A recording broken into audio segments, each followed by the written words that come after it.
Yes hello everyone, good morning all of you and welcome to the Global World Academy. So आज हम लोग यहाँ पर complete करने जा रहे हैं साइंस के कुछ प्रीवियस ईयर पेपर के क्वेश्चंस जो आपके कई एग्जाम्स में यहाँ पर पूछे गए। तो बेसिकली हम लोग यहाँ पर टारगेट कर रहे हैं कि 1000 क्वेश्चन की सीरीज हम लोग स्टार्ट कर रहे हैं जो कि आपके प्रीवियस एग्जाम्स में पूछे गए हैं। ओके, जिसमें हम लोग कंप्लीट साइंस को यहाँ पर देखने वाले हैं। और यदि बात की जाए कोर्सेज की, तो साइंस का कंप्लीट कोर्स आप सभी के लिए अवेलेबल है, जिसमें कंप्लीट एनसीईआरटी 6 to 10 आपको करवाया जाता है। 11-12 के जो मोस्ट इंपॉर्टेंट टॉपिक्स है वो सारे आपको इसमें कवर करवाए जाएंगे, ठीक है। और अलग से टेस्ट सीरीज भी अवेलेबल है, यदि आप टेस्ट सीरीज बाय करना चाहते हैं तो आप उसे भी देख सकते हैं। ओके, सो स्टार्ट करते हैं अपने सबसे फर्स्ट क्वेश्चन से। 20 क्वेश्चन आज के सेशन में हम लोग यहाँ पर कंप्लीट करेंगे और इसी के साथ ये सीरीज आज से अपनी स्टार्ट हो जाएगी, ठीक है। सबसे पहला और सबसे बेसिक क्वेश्चन है, संसार में पाए जाने वाले सबसे लंबे सर्प जो होते हैं, लॉन्गेस्ट स्नैक जो होगा वो क्या हो सकता है? वाइपर हो सकता है, एनाकोंडा हो सकता है, बोआ हो सकता है, या फिर ये जालीदार अजगर यहाँ पर हो सकता है, रेक्टिक्यूलेटेड पाइथन यहाँ पर हो सकता है। करेक्ट आंसर क्या होगा? करेक्ट आंसर है आपका ऑप्शन नंबर डी, जालीदार अजगर अभी तक पाया जाने वाला सबसे लंबा सर्प यहाँ पर माना जाता है, ठीक है, जो कि 33 फीट लगभग 10 मीटर तक लंबा हो सकता है, ठीक है। अब तक मापा गया सबसे लंबा सांप जालीदार अजगर मेडूसा नामक एक बंदी सांप है, 25 फीट 2 इंच लगभग 7.67 मीटर ये लंबा है। ओके, चलिए अगला क्वेश्चन देखिएगा। विश्व भर में लोगों द्वारा योग किया जाता है, क्यों? क्योंकि ये सबसे सिंपल एक्सरसाइज है, लोगों को हेल्दी स्वस्थ रखता है, भूख को बढ़ाता है और खुशियां लेकर आता है। तो बहुत सिंपल सा क्वेश्चन था एग्जाम पॉइंट ऑफ व्यू से। लोगों को स्वस्थ रखने के लिए, हेल्दी रखने के लिए व्यायाम या योग जो है यहाँ पर किया जाता है, ठीक है। नेक्स्ट क्वेश्चन को देखिएगा। चेचक के टीके का आविष्कार किसके द्वारा किया गया है? क्या आंसर आप लोग यहाँ पर करके आएंगे? देखो 20 क्वेश्चन कर रहे हैं तो मोस्ट ऑफ द क्वेश्चन ऐसे हैं कि उनके साथ साथ हम लोग बहुत सारी चीज़ें मतलब बोल सकते हैं पूरा टॉपिक हम लोग कवर करने का ट्राई करेंगे, ठीक है। जस्ट लाइक वैक्सीनेशन से यहाँ पर आ गया है ना, तो वैक्सीनेशन से रिलेटेड क्या क्या क्वेश्चन और बन सकते हैं वो सारी चीज़ें भी हम लोग कंप्लीट करते हुए चलेंगे। तो चेचक के टीके का आविष्कार करने वाले यहाँ पर कौन थे? जेनर थे। एडवर्ड जेनर ने जो है सर्वप्रथम इसी टीके का यहाँ पर आविष्कार किया था, लेकिन कब किया था ये पूछा जा सकता है, राइट। तो देखिए 1749 to 1823 इनका पूरा समय है। 1796 में जो है इन्होंने इसका आविष्कार कर दिया था, ठीक है। 1979 में चेचक एकमात्र मानव रोग था जिसे टीकाकरण के द्वारा जो है समाप्त कर दिया गया था। 1796 में ये आया था, 1979 में कंप्लीटली इसको खत्म कर दिया गया। किसके थ्रू? वैक्सीनेशन के थ्रू, ठीक है। अब यहाँ पर और भी सारे हैं, कई सारे टीके हैं। तो चेचक का आपको यहाँ पर पता लग गया। इन्होंने कुछ ऐसा एनालिसिस किया था कि जो लोग काउपॉक्स से पीड़ित हैं वो कभी भी चेचक से ग्रसित नहीं होंगे, है ना, वो हमेशा चेचक से बचे हुए रहेंगे। तो इस बेसिस पर इनकी पूरी यहाँ पर रिसर्च हुई थी। दूसरा देखिएगा पोलियो। पोलियो का हमसे पूछा जाता है ना।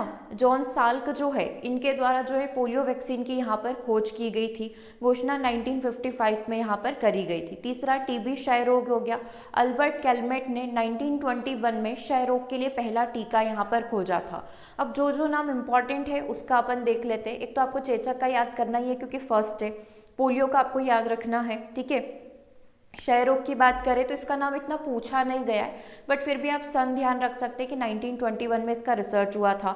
Diphtheria Gaston Ramon, Emil von Behring और कीता सासो जो है इनने यहाँ पर खोज करी थी, तो इसका भी इतना नहीं पूछा जाता है, ठीक है। 1923 में इसका पहला टीका यहाँ पर खोजा गया था। इसके लिए क्वेश्चन आपसे ज़रूर पूछा गया था कि डिप्थीरिया को चेक करने के लिए कौन सा टेस्ट किया जाता है। तो एक शिक करके टेस्ट होता है, शिक टेस्ट होता है जो कि बेसिकली स्किन टेस्ट होता है, ठीक है, कि वो व्यक्ति या उसकी जो स्किन है वो डिप्थीरिया के प्रति कितनी सेंसिटिव है ना। तो डिप्थीरिया के लिए एक टेस्ट लगता है जिसका नाम है शिक टेस्ट। इसका ज़रूर एग्जाम में क्वेश्चन पूछा गया था। पर्ट्यूसिस काली खांसी या व्हिंग कफ यदि इसको कहें तो लैला डेनमार्क ने 1926 में इसका पहला टीका खोजा था। येलो फीवर की बात करें तो मैक्स थैलर और जीन लैग्रेट ने 1932 में येलो फीवर के लिए पहला टीका खोजा था। इसका ये पूछा गया था क्वेश्चन एक बार कि निम्नलिखित में से जितने भी लोग मिडिल ईस्ट जाते हैं उनको कौन सा वैक्सीनेशन लगाने की सलाह दी जाती है। तो ये येलो फीवर लगाने की यहाँ पर सलाह दी जाती है, इसका वैक्सीन लगाने की सलाह दी जाती है, क्योंकि मोस्टली मिडिल ईस्ट जो कंट्री हो गई, यूएई वगैरह हो गया, तो उसमें ये चांसेस ज़्यादा होते हैं कि वहाँ पर आप संक्रमित हो जाए, तो ये वैक्सीनेशन लगवाया जाता है। ठीक है, तो इसका आप ध्यान रख सकते हैं। अगला टाइफस देखिए, रुडोल्फ वीगल, लुडविग फ्लेक और हंस जिंजर ने 1937 में इसको खोजा था। इन्फ्लुएंजा की बात करें तो एनाटोल ने 1937 में इसकी खोज करी थी। हेपेटाइटिस बी कैंसर के कारण को लक्षित करने वाला पहला टीका जिसकी खोज 1981 में यहाँ पर करी गई थी। चिकन पॉक्स का पहला टीका 1984 में खोजा गया था। तो ये सारी चीज़ें हो गई। मेन आपको बस 2 से 3 नाम हैं जो बार बार पूछे जाते हैं, वो याद रखने हैं, ठीक है।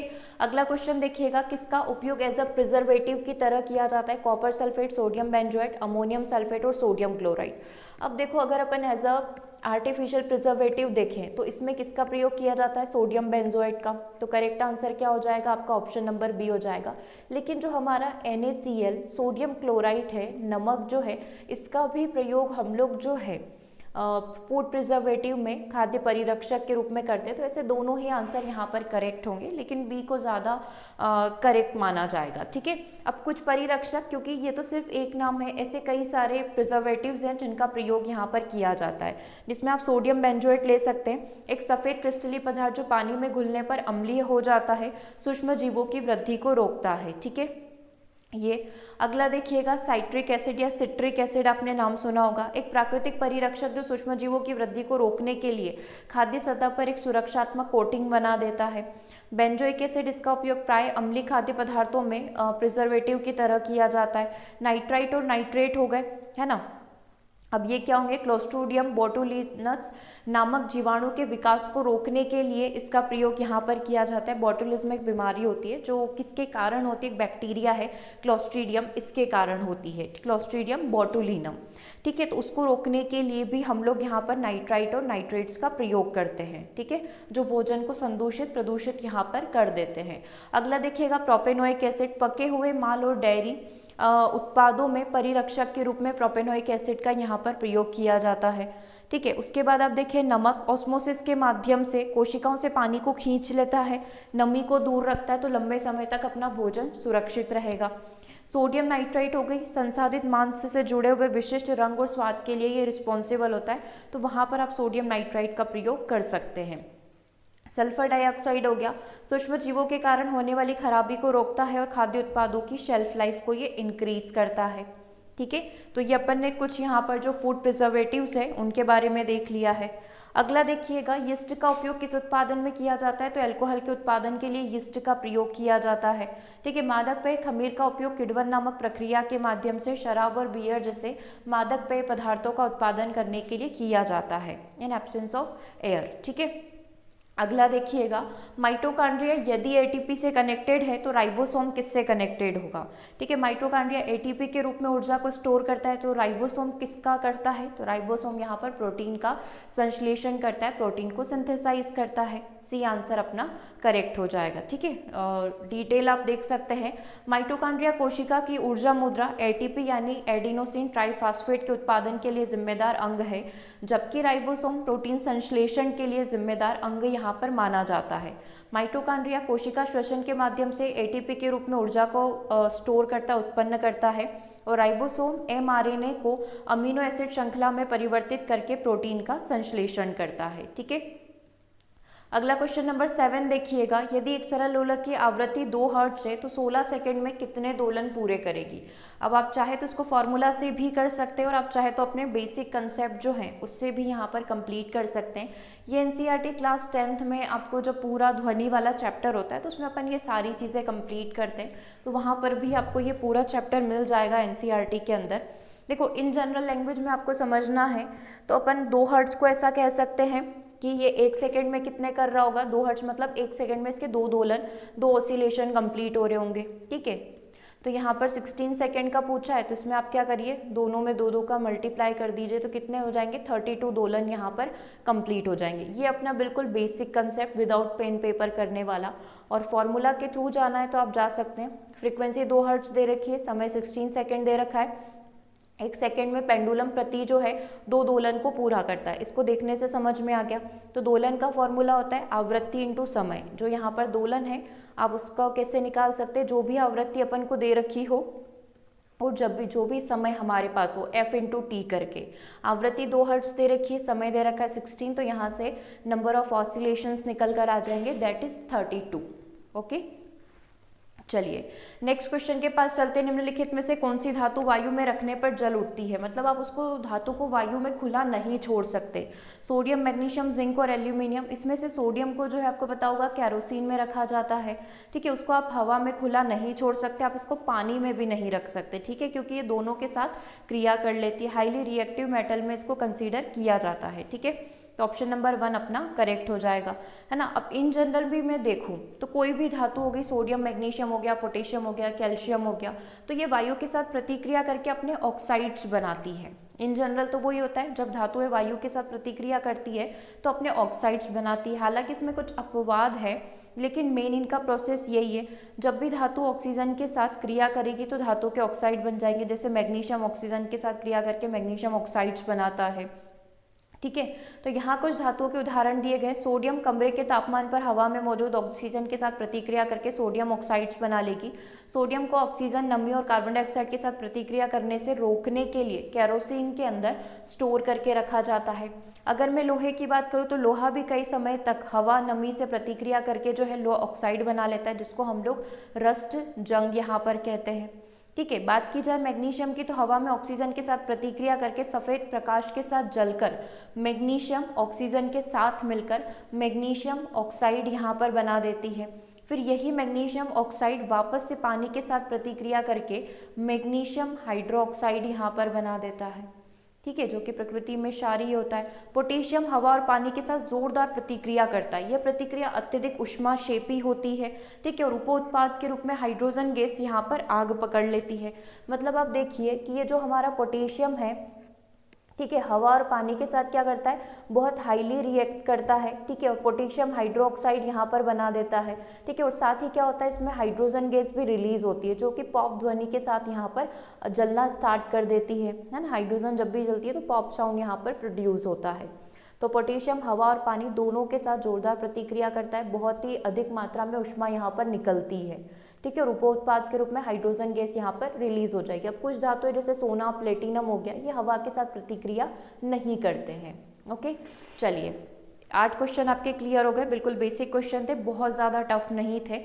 इसमें बोला था धातु वायु में रखने पर जल जाएगी, सोडियम, मैग्नीशियम, जिंक और एल्यूमिनियम, तो सोडियम करेक्ट हो गया। ओके, चलिए क्वेश्चन नंबर 9, मैग्नीशियम हाइड्रोक्साइड का उपयोग किस रूप में किया जाता है? पहले मैग्नीशियम वायु की उपस्थिति में मैग्नीशियम ऑक्साइड बनाएगा, वही जल के साथ क्रिया करके मैग्नीशियम हाइड्रोक्साइड बनाएगा। तो इसका उपयोग हम लोग जो है एंटाएसिड के रूप में करते हैं, है ना, प्रति अपचायक आप इसको कह सकते हैं, प्रति अम्ल के रूप में यहाँ पर करते हैं, जो कि प्रकृति में कैसा होगा, क्षारीय होगा। इसको किस नाम से जाना जाता है? मिल्क ऑफ मैग्नीशिया के नाम से जाना जाता है, ठीक है। अगर हमारे घर में किसी भी व्यक्ति को एसिडिटी वगैरह का समस्या है तो डॉक्टर सबसे पहली दवा जो होती है वो यही सजेस्ट करते हैं, ठीक है। तो मैग्नीशियम हाइड्रोक्साइड को मिल्क ऑफ मैग्नीशिया के नाम से भी जाना जाता है। सफ़ेद दूधिया पदार्थ यहाँ पर होता है, ये एक अकार्बनिक यौगिक है जो प्राकृतिक रूप से खनिज ब्रूसाइड के रूप में पाया जाता है, ठीक है। अब मैग्नीशियम हाइड्रोक्साइड का अलग अलग तरीके से यूज़ किया जा सकता है। एक तो जो अभी आपने आंसर किया, एंटासिड के रूप में यहाँ पर किया जाता है। पेट की जो एसिडिटी है उसको कम करने के लिए, उसको बेअसर करने के लिए किया जाता है, क्योंकि आपकी बॉडी में HCl ज़्यादा प्रोड्यूस हो रहा है ना। उसको कम करने के लिए हम लोग एक बेस को लेकर आए हैं। बेस में हम लोगों ने किसको ले लिया? मैग्नीशियम हाइड्रोक्साइड को ले लिया। तो एक एसिड और एक बेस के रिएक्शन होकर वो न्यूट्रल हो जाएगा, ठीक है। अब देखिए, मैग्नीशियम हाइड्रोक्साइड का प्रयोग ऐसा रेचक के रूप में भी किया जाता है। बच्चों और वयस्कों में कभी कभी होने वाली कब्ज की समस्या को दूर करने के लिए किया जाता है।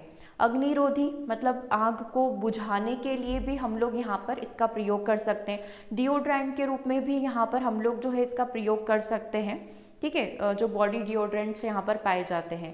नासूर से राहत, कुछ दर्द ऐसे होते हैं जो बोलते हैं ना कि बहुत ज़्यादा तकलीफ यहाँ पर होती है, तो मैग्नीशियम हाइड्रोक्साइड का प्रयोग नासूर से राहत पाने के लिए भी यहाँ पर किया जा सकता है। दर्द से राहत पाने के लिए भी, जो घाव वगैरह हो जाते हैं उसमें राहत पाने के लिए भी हम लोग इसका प्रयोग कर सकते हैं।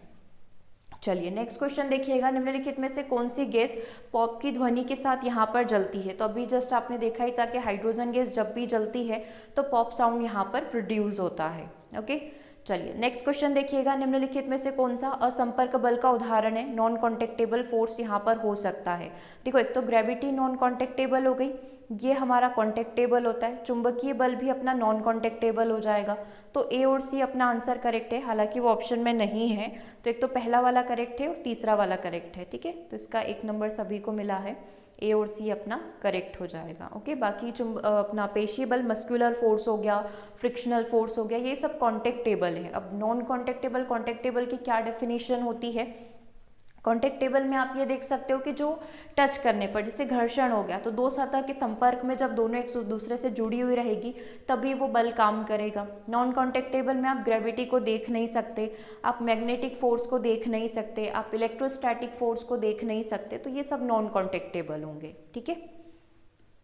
चलिए आगे बात करते हैं, मधुमेह रोग किस हार्मोन के द्वारा नियंत्रित किया जाता है, थायरोक्सिन, एड्रेनलिन या इंसुलिन या फिर थाइमोसिन। तो मधुमेह रोग किस हार्मोन के द्वारा कंट्रोल होता है, थ्रू इंसुलिन यहाँ पर कंट्रोल हो जाता है। तो बेसिकली जब भी आप डायबिटीज़ वगैरह की बात करते हैं तो हम लोग 2 हार्मोन का नाम लेते हैं, एक तो आपके सामने रखा हुआ है इंसुलिन, है ना, एक और यहाँ पर होता है ग्लूकोगन करके, ठीक है। तो उसके बारे में थोड़ा सा देख लीजिए। मधुमेह को हार्मोन के द्वारा जो है इंसुलिन हार्मोन के द्वारा कंट्रोल किया जा सकता है। मेनली इसमें 2 हैं, एक तो आपका इंसुलिन हो गया, एक ग्लूकोगन हो गया, ठीक है। इंसुलिन अग्नाशय के द्वारा, पैनक्रियास के द्वारा इसका उत्पादन किया जाता है, जो रक्त प्रवाह से ग्लूकोज को कोशिकाओं में ले जाने में मदद करता है। ब्लड जो फ्लो होता है हमारी बॉडी में, है ना, उसके माध्यम से ग्लूकोज को कहाँ पर लेकर जाता है, कोशिकाओं तक लेकर जाता है, ठीक है। ग्लूकोज शरीर में ऊर्जा का प्रमुख स्रोत होता है। ग्लूकोगन की बात करें तो ये भी अग्नाशय के द्वारा ही उत्पादित एक हार्मोन, जो रक्त शर्करा को विनियमित करने में अपनी भूमिका निभाता है ना, पूरा एक मैनेज करने में इसका रोल होता है, ठीक है। मधुमेह तब होता है जब शरीर पर्याप्त मात्रा में इंसुलिन नहीं बनाता है या सही तरीके से नहीं उपयोग कर पाता है। इससे रक्त में ग्लूकोज का निर्माण होने लग जाता है, जिसको हाइपरग्लाइसीमिया के नाम से यहाँ पर जाना जाता है, ठीक है। रक्त खुद से क्या करने लग जाएगा, ग्लूकोज बनाने लग जाएगा। अग्नाशय पेट के पीछे स्थित एक ग्रंथि यहाँ पर होती है। अग्नाशय में अल्फा कोशिकाएं ग्लूकोगन का उत्पादन और रिलीज करती है, जबकि बीटा कोशिकाएं जो है इंसुलिन का उत्पादन और रिलीज करती है। तो इंसुलिन का उत्पादन किन कोशिकाओं के द्वारा किया जाता है अग्नाशय में, तो बीटा सेल्स के द्वारा किया जाता है। ये क्वेश्चन आपसे एक एग्जाम में पूछा गया है, ओके। चलिए, निम्नलिखित में से कौन सा पेट्रोलियम का बोल सकते कि उत्पाद नहीं है, बाय प्रोडक्ट नहीं है। केरोसिन, सीएनजी, पैराफिन मोम, पैराफिन वैक्स या फिर बिटुमेन यहाँ पर होगा, है ना। तो बिटुमेन अलग है, बिटुमिनस कोल अलग चीज़ है। तो पेट्रोलियम का सब प्रोडक्ट यहाँ पर कौन नहीं होगा, तो सीएनजी नहीं होगा। B is the correct answer, ठीक है। संपीड़ित प्राकृतिक गैस पेट्रोलियम का उत्पाद नहीं है ना। पेट्रोलियम जो है कई चीज़ों से मिलकर बना हुआ है। पेट्रोलियम गैस हो गया जो एक कच्चा होता है, बिटुमेन, पेट्रोल, केरोसिन तेल, डीजल, पैराफिन मोम, है ना, चिकनाई तेल। कोक भी पेट्रोलियम के घटक के अंदर नहीं आता है, क्योंकि कोक आपको पता है कोयले का बाई प्रोडक्ट यहाँ पर होगा, ठीक है। हवा की अनुपस्थिति में कोयले को गर्म करने पर जो है कोक को हम लोग प्राप्त करते हैं, है ना। ब्लास्ट फर्नेस वगैरह में इसका प्रयोग किया जाता है।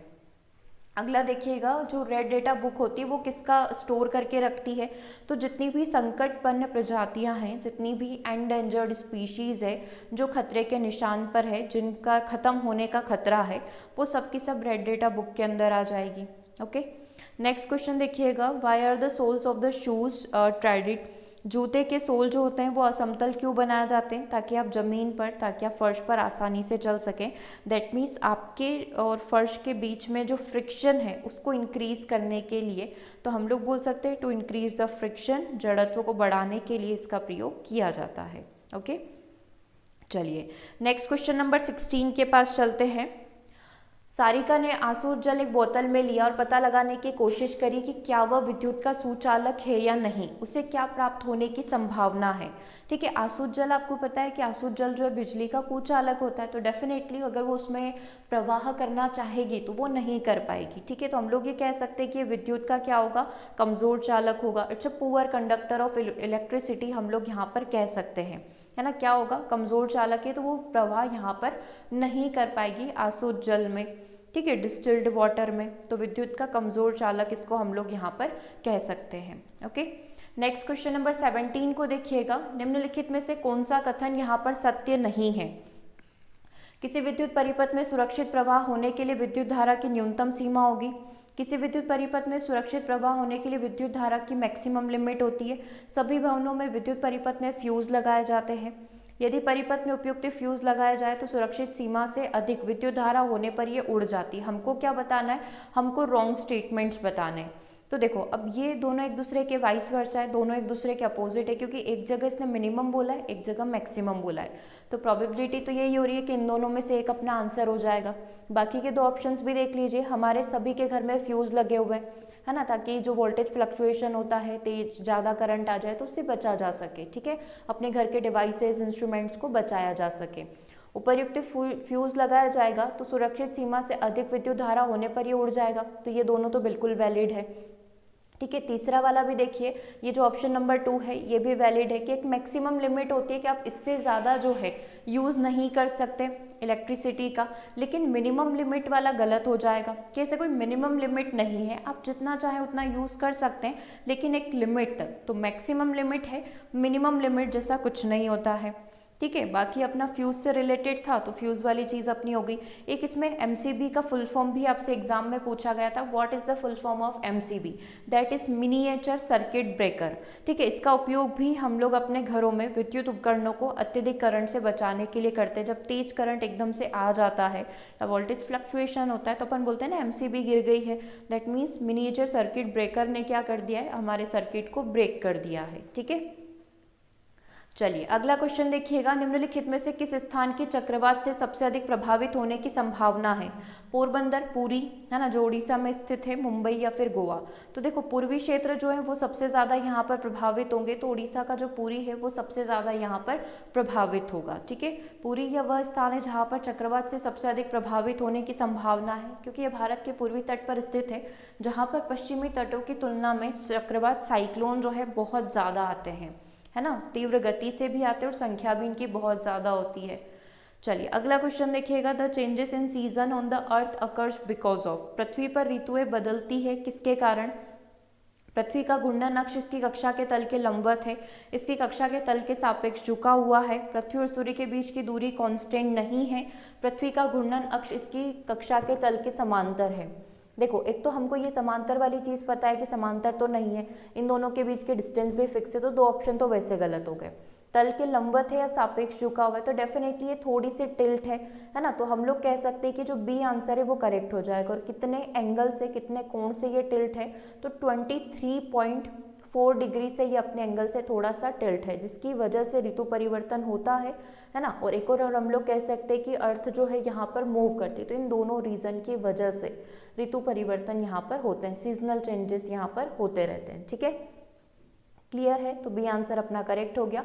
नेक्स्ट क्वेश्चन नंबर 20 को देखिएगा, इस क्वेश्चन का आंसर करिएगा। ये मैच दी कॉलम है, ठीक है, आप दोनों ही लैंग्वेज में इसको देख सकते हैं। सबसे पहले बोल रखा है कैनोपी क्या होती है, वृक्ष वितान क्या होते हैं। तो आपने देखा होगा जो घने जंगल होते हैं तो उसमें वृक्ष की इस प्रकार से क्या होती है, वो पूरे जो है जमीन को जो है कवर कर लेते हैं, मतलब नीचे धूप नहीं आने देते हैं।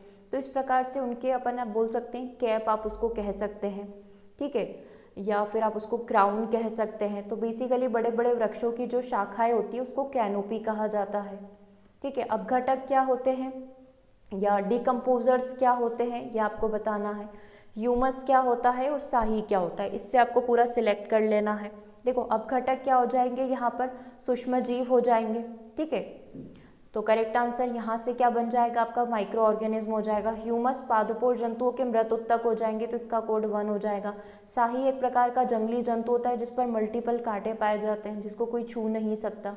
राइट, तो 4 3 1 2 कहाँ पर लिखा हुआ है, एक ही में लिखा हुआ है ऑप्शन नंबर डी के अंदर। तो आपका आंसर क्या हो जाएगा यहाँ से, ऑप्शन नंबर डी हो जाएगा।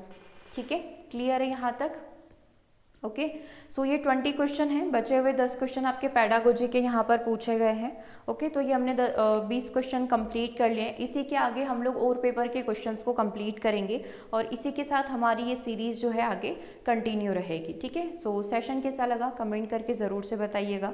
चैनल को सब्सक्राइब भी कर लीजिएगा ताकि जब भी क्लासेस यहाँ पर होगी, अगली क्लास आपकी शाम को 6 बजे होगी, और यदि आप फीमेल सुपरवाइज़र की तैयारी भी कर रहे हैं तो दिन में 2 बजे भी आपका सेशन रहेगा।